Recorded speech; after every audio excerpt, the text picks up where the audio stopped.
আজ আমরা একটি রাইস কুকার রিপেয়ার করব। সমস্যা হলো এই রাইস কুকারটি অন হচ্ছে না, কোনোভাবেই অন হচ্ছে না।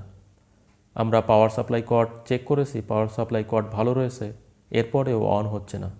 দেখেন আমি আপনাদের দেখাচ্ছি, কোনো ইন্ডিকেটার জ্বলছে না, পাওয়ার ইন্ডিকেটার জ্বলছে না, 0 অ্যাম্পিয়ার, কোনো অ্যাম্পিয়ার নিচ্ছে না। তো আমরা রাইস কুকার খুলব এবং চেক করব কি সমস্যার কারণে রাইস কুকারটি অন হচ্ছে না। রাইস কুকারের তলা খুলে আমরা চেক করব সমস্যাটি আসলে কি হয়েছে। আর রাইস কুকার চেক করতে হলে একটি মিটার থাকলেই হবে, মাল্টিমিটার, অ্যাভোমিটার অথবা ক্লিপ অন মিটার। এই যে ফিউজ রয়েছে, তার সাথে একটি থার্মোস্ট্যাট রয়েছে, অসিলেশন রয়েছে এবং হিটিং এলিমেন্ট, তার সাথে রাইস কুকার সুইচ রয়েছে এবং মাঝখানে একটি ম্যাগনেট সুইচ রয়েছে। তো আমরা প্রথমেই ফিউজ চেক করব। সিরিজ কর্ড ব্যবহার করে আমরা ফিউজ চেক করছি। দেখেন সিরিজ ল্যাম্প জ্বলছে। তো যখন আমরা ফিউজ চেক করছি সিরিজ ল্যাম্প জ্বলছে না, অর্থাৎ ফিউজটি কেটে গেছে, কোয়ান্টিটি শো করছে না। দেখেন কোনো রেসপন্স করছে না, ফিউজটি কেটে গেছে।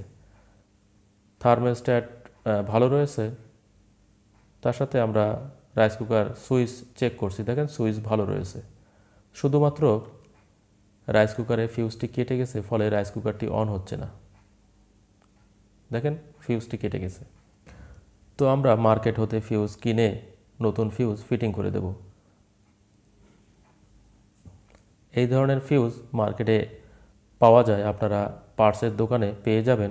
যত অ্যাম্পিয়ারের ফিউজ থাকবে আপনারা ঠিক সেই অ্যাম্পিয়ারে ফিউজ ফিটিং করবেন। দেখেন ছোট আকারে লেখা রয়েছে 10 অ্যাম্পিয়ার, ওই যে লেখা রয়েছে ছোট আকারে।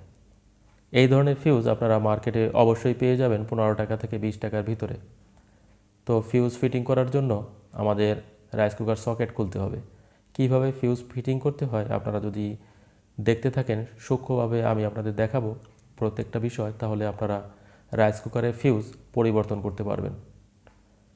রাইস কুকারের সকেট আমি খুলে নিয়েছি এবং ফিউজ যে ক্যাবেলটি রয়েছে, হিটপ্রুফ ক্যাবেল, তার যে টার্মিনাল একটি স্ক্রু দিয়ে আটকানো রয়েছে, এই স্ক্রু খুলে আমি ফিউজটি খুলে নিয়েছি।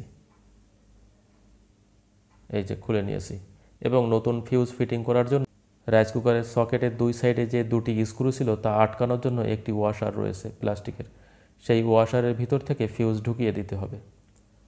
এই যে আমি আপনাদের দেখানোর চেষ্টা করেছি, যেহেতু বলেছি আমি আপনাদের প্রত্যেকটা সূক্ষ্ম বিষয় দেখাবো। এই যে ওয়াশার রয়েছে, দুই সাইডে দুটি স্ক্রু, এই ওয়াশার দিয়ে আটকানো থাকে। এই ওয়াশারের ভিতর দিয়ে মূলত ফিউজ ঢুকিয়ে দিতে হবে, কারণ পরবর্তীতে আমরা রাইস কুকারের সকেট যখন ফিটিং করব ওই ওয়াশারের ভিতর থেকেই এই হিটপ্রুফ ক্যাবেলটি প্রবেশ করবে। দেখেন স্ক্রু দিয়ে আমরা ফিউজের একটি প্রান্ত এখানে সংযোগ করে দিচ্ছি, আটকিয়ে দিচ্ছি। ফিউজের আরেকটি প্রান্ত রাইস কুকারের হিটিং কয়েল এর একটি প্রান্তে সংযোগ হবে।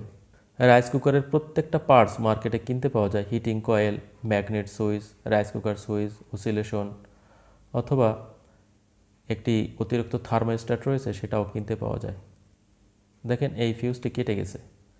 ঠিক যে অ্যাম্পিয়ারের ফিউজ থাকবে ওই অ্যাম্পিয়ারের ফিউজ আপনারা কিনে ফিটিং করে দেবেন।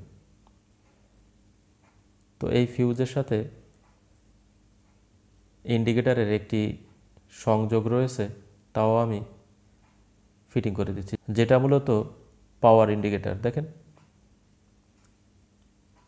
সংযোগ করে দিয়েছি।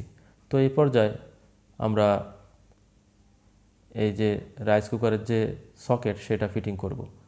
তো বলেছিলাম রাইস কুকারের সকেটে যে স্ক্রু আমরা ফিটিং করে থাকি তা আটকানোর জন্য ভিতরের দিকে প্লাস্টিকের ওয়াশার থাকে, এই ওয়াশারের সাথে আমরা স্ক্রু দুটি আটকিয়ে দিচ্ছি, ফলে রাইস কুকারের সকেট এখানে ফিটিং হয়ে যাবে। তো রাইস কুকারের সকেটও পরিবর্তন করা যায়। আপনারা পূর্বে ভিডিওতে দেখেছেন কিভাবে রাইস কুকারের সকেট পরিবর্তন করতে হয়।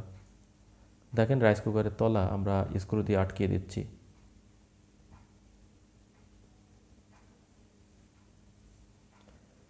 তো এখন আমরা চেক করব। পাওয়ার সাপ্লাই কর্ড সংযোগ করছি সকেটের সাথে, দেখেন পাওয়ার ইন্ডিকেটার জ্বলছে, ওই যে হলুদ ইন্ডিকেটার জ্বলছে। তো আমরা সুইচটি অন করব।